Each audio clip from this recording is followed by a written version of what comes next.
¿A qué hora es tu viaje? A las 4 de la tarde, bro. Y llego a las 8 de la mañana a Madrid. 8 a.m. 8 a.m. De hecho, Gata me va a recoger, me dijo. Me va a recoger del aeropuerto. Y yo dije, ah, qué buena amiga, ¿eh? Eso sí hacen los panas. Así que gracias, ¿eh? Le voy a decir, oye, gracias por recogerme mañana, ¿eh? No. Listo. Me va a recoger, gente. Como buena pana que es. Como buena pana que es. Como tiene que ser. Y luego de frente para el Discord también, ¿eh? De frente para el Discord, de frente para el stream de cocina y demás.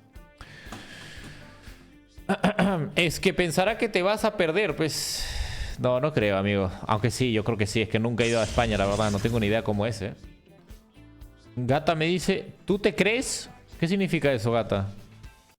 Bueno, voy a asumir que es un sí, ¿ok? Excelente. Voy a asumir que es un sí. El Hasvik me pone... Uno aprende rápido, dice. Pero Hasvik...